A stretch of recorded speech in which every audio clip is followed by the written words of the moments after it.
Hello friends, आज हम बात करने वाले हैं नंबर सिस्टम्स को और उसको कंटिन्यू करने वाले हैं। स्टार्ट करते हैं। ट्रू और फॉल्स बताना है। Every irrational number is real. ये ट्रू है क्योंकि रियल नंबर एक बड़ा सबसेट है जिसके अंदर रैशनल इरेशनल दोनों आते हैं। तो every irrational is a real number, but every real number is not an irrational number. Every point of under root m on the number line such that m is a natural number। तो हर point ऐसा नहीं है जिसका root निकालेंगे तो natural number आ जाएगा, क्योंकि बहुत सारे ज़ीरो है, रैशनल नंबर्स हैं जो पी बाई क्यू फॉर्म में होते हैं, इर्रेशनल नंबर्स हैं जो कि नॉन रिपीटिंग नॉन टर्मिनेटिंग होते हैं, और नेगेटिव नंबर्स हैं। ये सारे नेचुरल नंबर्स नहीं होते, इसीलिए ये स्टेटमेंट जो है फॉल्स है। Every real number is an irrational number, वही बात है कि ये फॉल्स है। जो पहले मैंने बताया था, every irrational number is a real number but every real number is not an irrational number, because real numbers also contain rational numbers which are not irrational. अच्छा, अब है are the square roots of all positive integers irrational. अगर नहीं तो एक example दीजिए। नहीं, सारे पॉजिटिव इंटीजर्स इर्रेशनल नहीं होते। परफेक्ट स्क्वायर इसका एक एग्जांपल है। एग्जांपल में मैंने √4 दिया हुआ है which is a perfect square for the number 2। √5 को हम नंबर लाइन पे कैसे रिप्रेजेंट कर सकते हैं? हमने एक स्ट्रेट लाइन बनानी है, उसमें हमने 2 यूनिट का एक सेगमेंट लेना है और हमने एक लाइन का सेगमेंट लेना है ऑन द परपेंडिकुलर डायरेक्शन। तो हम जब ये लेते हैं and we apply Pythagoras theorem, तो 2 square is of one side and 1 square is of the other side, तो इसकी वैल्यू √5 हमें मिल जाएगी। उसी का आर्क लेके जब हम नंबर लाइन पे एक कंपास से ड्रॉ करेंगे तो वी विल गेट √5। तो इस तरीके से on the number line we can represent √5। अब real numbers and their decimal expansions. देखिए, रियल नंबर्स के अंदर रैशनल और इरेशनल दोनों आते हैं। रैशनल और इरेशनल में क्या फ़र्क है? रैशनल नंबर्स वो नंबर्स होते हैं जो पी बाई क्यू फॉर्म में होते हैं। अब फ्रैक्शन है तो कहीं ना कहीं डेसिमल भी है। कोई भी फ्रैक्शन को आप डेसिमल में रिप्रेजेंट कर सकते हो। 1/2 को 0.5 लिखते हो, 1/4 को 0.25 लिखते हो। तो अगर कोई नंबर, कोई फ्रैक्शन, अगर डेसिमल में हम उसे एक्सपांड करते हैं और वो टर्मिनेट होता है, यानी कहीं जाके वो ख़त्म हो जा रहा है, उसके बाद कोई नेक्स्ट वैल्यू नहीं है, जैसे कि 10/4 की 2.5 है या 3/4 की 0.75 है, तो 75 के बाद कोई और नंबर नहीं है। तो इससे हमें पता चलता है कि ये टर्मिनेट हो गया, इसके आगे कुछ नहीं है। तो अगर कोई टर्मिनेट होता वो आपको फ्रैक्शन दिखता है तो आप उसे रैशनल नंबर कहोगे। अगर कोई टर्मिनेट नहीं भी होता, लेकिन जैसे 1/3 है या 2/3 है, ये 0.3333 चलते जा रहा है, लेकिन आपको पता है कि 3 ही रिपीट हो रहा है, आपको पता है 2/3 में 6 ही रिपीट हो रहा है, तो ये क्या है? नॉन टर्मिनेटिंग रेकरिंग डेसिमल है। ये भी रैशनल नंबर का पार्ट है। क्यों रैशनल नंबर का पार्ट है? क्योंकि भाई इसको भी फ्रैक्शन के तौर पर रिप्रेजेंट किया जा सकता है पी बाई क्यू फॉर्म में, जिसमें पी और क्यू दोनों इंटीजर्स हैं, पॉजिटिव नेगेटिव दोनों हो सकते हैं ये, बट क्यू जो है वो नीचे ज़ीरो के इक्वल नहीं होगा, क्योंकि अगर हम ज़ीरो के इक्वल रखेंगे तो विल गो टू इन्फिनिटी, जो कि हम नहीं चाहते। That is a different case. फिर एक इनके अंदर कंडीशन और होती है जिसके अंदर हम कहते हैं कि ये ना तो टर्मिनेट हो रहा है डेसिमल फ्रैक्शन और ना ही ये कोई रेपिटेशन, कोई हमें सीरीज़ मिल रही है। जैसे अगर मैं नॉन टर्मिनेटिंग रेकरिंग का आपको एग्जांपल दूं, 0.23232323 रिपीट हो रहा है, तो ये भी एक रेपिटेशन की सीरीज़ है। 0.23567 तो 23567 आपकी वो सीरीज़ है जो बार के नीचे आप लिखोगे and it keeps on repeating. तो ये भी आपका जो है एक रेकरिंग डेसिमल है, non terminating, and that is a rational number. But क्या हो अगर कोई आपका नंबर ऐसा है जो कि टर्मिनेट भी नहीं होता और वो क्या नाम है, कोई रेपिटेशन भी आपको उसके अंदर नहीं मिलती, तो ऐसे को आपको रिप्रेजेंट करना फ्रैक्शन में पॉसिबल नहीं होता। इसीलिए दीज आर इर्रेशनल नंबर्स। लेकिन बहुत लोग आप में से कहेंगे कि भाई 22/7 को हम पाई को रिप्रेजेंट करते हैं, but that is only an approximation, that is not an accurate measure. तो 3 मैंने ऐसे नंबर्स दिए हैं जो पाई हो गया, √2 हो गया और एप्सिलॉन हो गया, जिनकी वैल्यूज़ है जो कि टर्मिनेटिंग नहीं है और रेकरिंग भी कुछ नहीं है, तो that is why these are irrational numbers. और कोई भी अगर नंबर का आप स्क्वायर रूट लेते हैं और that doesn't come to be an integer, तो वो परफेक्ट स्क्वायर नहीं है। तो कोई भी ऐसा स्क्वायर रूट किसी नंबर का जो परफेक्ट स्क्वायर नहीं है, तो that will be N irrational number. ये आप नोट कर सकते हैं। अब इसमें एक एग्जांपल दिया हुआ है शो करने के लिए 3.142678 इज़ अ रैशनल नंबर। तो आपने देखा कि ये रैशनल नंबर टर्मिनेट हो रहा है, 8 के बाद कोई और डेसिमल कोई और वैल्यू नहीं आ रही, तो टर्मिनेटिंग है तो उसको तुरंत हम p/q फॉर्म में रिप्रेजेंट कर देंगे। पॉइंट के बाद जो है हमने सारी ज़ीरो लगा दिए, p/q फॉर्म बन गया, तो ये एक रैशनल नंबर बन गया। अब 0.3333 करके इन्फिनिटी तक सीरीज़ जा रही है, उसको हमने 0.3 के ऊपर बार लिख दिया कि बार का मतलब है कि इसके नीचे जो वैल्यू है वो रिपीट हो रही है इन्फिनिटी तक। तो हमने क्या किया, हमने x के इक्वल लिख लिया 0.333 करके इन्फिनिटी तक, उसको 10 से मल्टीप्लाई किया, वैल्यू बन गई 3.3333 करके इन्फिनिटी तक। तो हमने 10x इज इक्वल टू यहाँ से 3 हमने ले लिया, अलग कर लिया, प्लस क्या बचा 0.333, ये भी इन्फिनिटी तक जा रहा है। तो this is nothing but x itself, जो हमने पहले लिया था वो x को हमने यहाँ पुट कर दिया है और it becomes 10x is equal to 3 + x। अब सिंप्लीफाई करते हैं तो 9x is equal to 3 and x की वैल्यू 1/3 आ गई। इसी तरीके से नेक्स्ट एग्जांपल है जिसमें 27 जो है उसके ऊपर बार है एंड 27 जो है इन्फिनिटी तक रिपीट हो रहा है। हमने x के को ले लिया 1.2727। अब बहुत लोगों को मन में डाउट आ सकता है, पिछली बार हमने 10 से किया था, इस बार हमने 100 से क्यों किया। 100 से हमने इसलिए किया है क्योंकि हमारा जो रेपिटेशन हो रहा है 2727 का हो रहा है, तो आगे हमें ऐसी वैल्यू लेनी है जिसमें से हम x को वापस से सेपरेट कर सके। तो हमारे पास 0.272727 सेपरेट हमने करना है, 1.27 सॉरी सेपरेट करना है। तो इसीलिए हमें एक इसे 100 से मल्टीप्लाई करना पड़ेगा। अगर हम 10 से करेंगे तो हमारा काम उतनी आसानी से नहीं चलेगा, बिकॉज 10 से करेंगे तो हमारे पास 12.7 आएगा। तो 12.7 2 वाली सीरीज़ में फिर हमें कुछ और एडिशन और सब्ट्रैक्शन करनी पड़ेगी, जो कि लेंदी प्रोसेस हो जाएगा।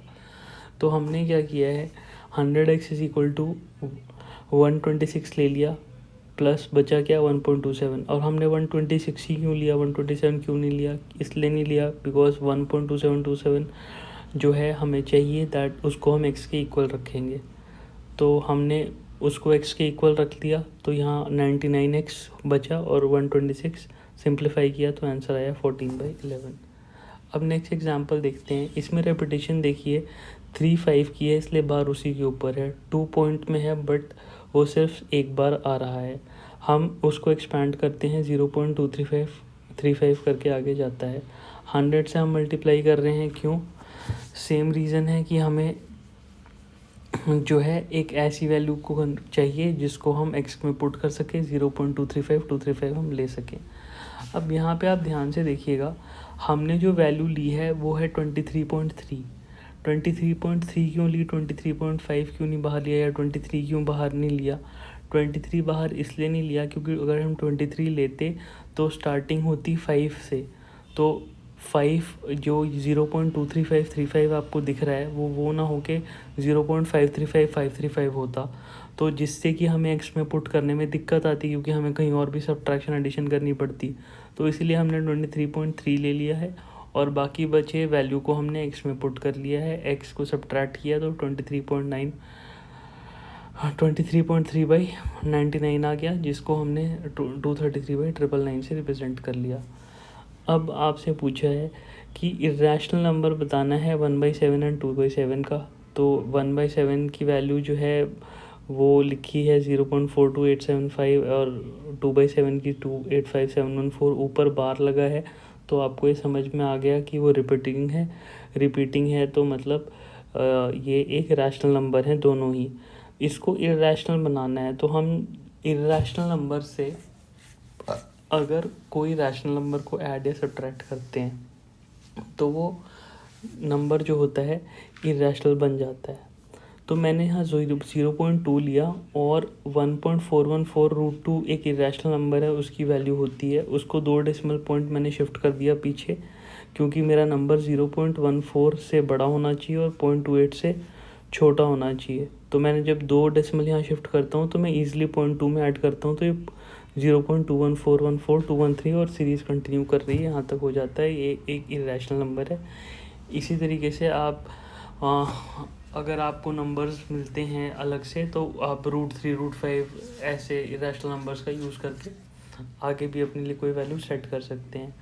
अब इसमें एक्सपेंशन टाइप बतानी है। जो नेक्स्ट क्वेश्चन आ रहे हैं, 36/100 का मतलब है 0.36। अगर आप डेसिमल में कन्वर्ट करते हो तो 36 के बाद कुछ नहीं है, तो ये टर्मिनेटिंग है। तो ये टर्मिनेटिंग है तो रैशनल नंबर भी है और टर्मिनेटिंग भी है। 1/11 की वैल्यू आती है 0.090909 रिपीट होती है, तो नॉन टर्मिनेटिंग है, रिपीटिंग है लेकिन, तो इसलिए ये भी रैशनल नंबर है। 4 1/8 जो है ये 33/8 बनता है। 4.125, 5 के बाद कोई वैल्यू नहीं है, टर्मिनेटिंग है यानी रैशनल नंबर है। इस तरह 3/13 है, पॉइंट इसके ऊपर बार लगा हुआ है तो मतलब नॉन टर्मिनेटिंग, रिपीटिंग है तो रैशनल है। 2/11 है, 0.18 के ऊपर बार लगा है तो ये रिपीटिंग है तो रैशनल है। 329/400 है, 0.8225 टर्मिनेट हो गया तो हमें पता लग गया रैशनल नंबर है।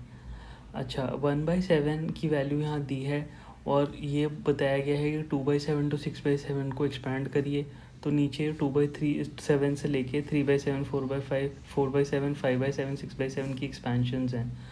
तो ये जो एक्सपेंशन है इसको जब हम स्टडी करते हैं तो हमें पता चलता है कि वैल्यूज़ जो हैं वही सेम डिजिट्स हैं जो कि साइक्लिकली चेंज हो रहे हैं। तो यही एक रिलेशन इनका मुझे समझ में आया जो मैंने आपके लिए लिख दिया है और उसकी एक्सपेंशन भी लिख दी है। अच्छा, अब हमारे पास कुछ डेसिमल्स दिए गए हैं, उनको हमने p/q फॉर्म में रिप्रेजेंट करना है। तो 0.6 के ऊपर बार है यानी 6 जो है रिपीट हो रहा है, तो मैंने x के इक्वल लिख लिया।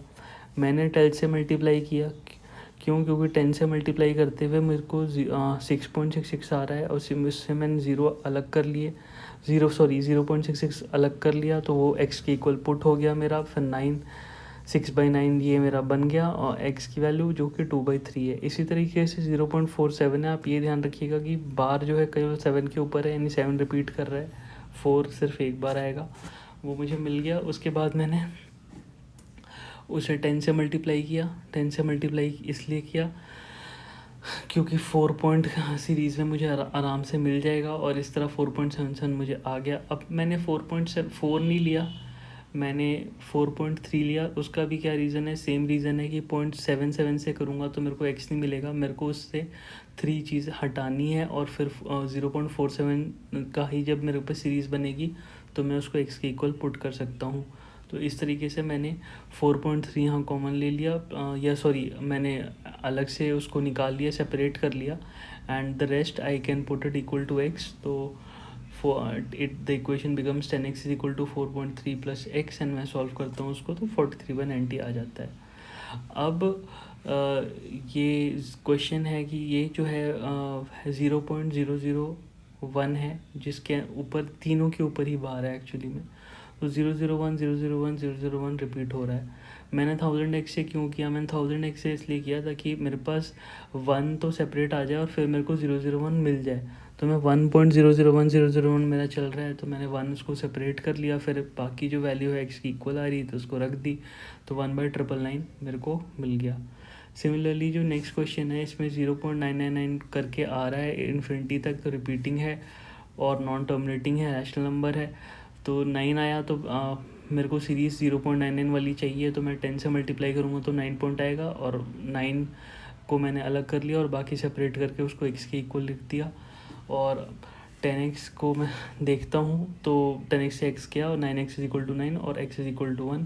तो इसमें क्वेश्चन में ये भी पूछता है कि भाई ये सरप्राइजिंग है, तो हाँ है सरप्राइजिंग बिकॉज हमने एक्सपेक्ट नहीं किया था, बट जब मैथमेटिकली सॉल्व करते हैं तो हमें पता लगता है कि 0.999 का जो एक्सपेंशन है 1 ही होता है। अच्छा, अब है क्वेश्चन है 1/17 के मैक्स रिपीटिंग ब्लॉक्स निकालने हैं एक एक्सपेंशन के।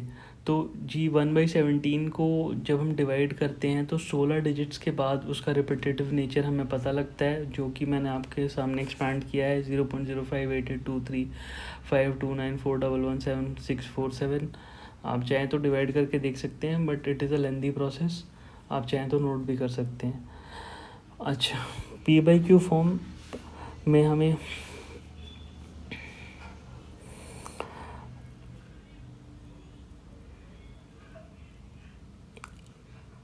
अच्छा इसमें दिया है P/Q फॉर्म में P&Q इंटीजर्स हैं जिसमें कोई कॉमन फैक्टर नहीं 1 के अलावा, और उनकी टर्मिनेटिंग डेसिमल एक्सपेंशन निकालनी है, प्लस हमने उनकी प्रॉपर्टीज़ बतानी है। तो मैंने इसमें 3 आपको केस लिए हैं। मैं आपको इसमें ये बताना चाहता हूँ कि अगर कोई भी P/Q फॉर्म में ऐसा कोई नंबर है तो डिनोमिनेटर में जो नंबर होना चाहिए that should comprise of either powers of 2 और 5 और अ multiplication of some sort within the 2 and 5, that is 2 raised to power m into 5 raised to power n इस सीरीज़ का ही होना चाहिए। जैसे हम देखते हैं 3/8 ये 0.375 है, टर्मिनेटिंग डेसिमल एक्सपेंशन है, और जो नंबर डिनोमिनेटर में 8 है हम देखते हैं it is a power of it is 2 power 3, that is 2 raised to power 3। तो 7/20 को हम देखते हैं जब, तो 20 जो ये टर्मिनेटिंग डेसिमल एक्सपेंशन है, 20 is equal to 2 square into 5, तो again it is 2 raise to power m into 5 raise to power n की फॉर्म में होता है। और 5/16 को हम जब देखते हैं तो ये 16 is equal to 2 raise to power 4। तो किसी भी केस में अगर आपका P/Q फॉर्म में इंटीजर है जिसके अंदर कोई कॉमन फैक्टर 1 के अलावा नहीं है और वो उसकी डेसिमल एक्सपेंशन टर्मिनेट हो रही है, तो you can be rest assured that the denominator is either having a power of 2 or having a power of 5, or it is a multiplication of 2 raised to power something and 5 raised to power something। अच्छा, अब 3 numbers हमने बताने हैं जो कि non terminating और non recurring हो। इसका मतलब सीधा सीधा ये है कि हमने इरेशनल नंबर्स बताने हैं। तो जो इरेशनल नंबर्स मैंने आपको पहले दिखाए थे पाई, √2 और एप्सिलॉन, वो मैंने यहाँ पे नोट करके दे दिए आपको। अच्छा, 3 इरेशनल नंबर्स आपको बताने हैं 5/7 एंड 9/11 के बीच में। तो ये मैंने रैशनल नंबर्स 3 इरेशनल नंबर्स निकाल के रख दिए हैं, आप इनको नोट भी कर सकते हैं चाहे आप अपनी तरफ से, जैसे मैंने √2 √3 की तरीके से बताए थे, इनको डिवाइड कर लें आप इन, और फिर इन दोनों के बीच में 5/7 9/11 के बीच में आप उन जगलरी से भी आप इरेशनल नंबर्स बना सकते हैं। अच्छा, हमने ये बताना है अब कि ये रैशनल है या इरेशनल है। √23 इरेशनल है, क्यों? क्योंकि परफेक्ट स्क्वायर नहीं है, हमें दिख रहा है 25 होता, 16 होता, 9 होता तो परफेक्ट स्क्वायर होता, ये उसका रूट है, नहीं है। अब √225 क्या है? ये परफेक्ट स्क्वायर है, इसका नंबर जो है 15 है, तो ये रैशनल नंबर है। 0.3796 टर्मिनेटिंग है तो रैशनल है। 7.478478 की सीरीज़ रिपीट हो रही है तो ये रैशनल है। और 1.101001001 4 टाइम्स 01, हम देख रहे हैं कि एक सीरीज़ है, जैसे कि ज़ीरोज़ बढ़ते जा रहे हैं, बट ये series as it is repeat नहीं हो रही। 0 1 के बाद 0 0 1 है और फिर 0 0 0 1 है और 4 टाइम्स 0 फिर 1 है। इस तरह शायद अगला इसका 5 टाइम्स 0 1 है, 6 टाइम्स 0 1 है, but it is not repeating. और ये कभी भी आगे जाके रिपीट होने नहीं वाला, क्योंकि आगे आगे ज़ीरोज़ की लेंथ इन्फिनिटी तक बढ़ने वाली है, तो कहाँ रिपीटिशन का तो कोई मतलब है ही नहीं। तो इसलिए it is an irrational number. Now thank you for your time.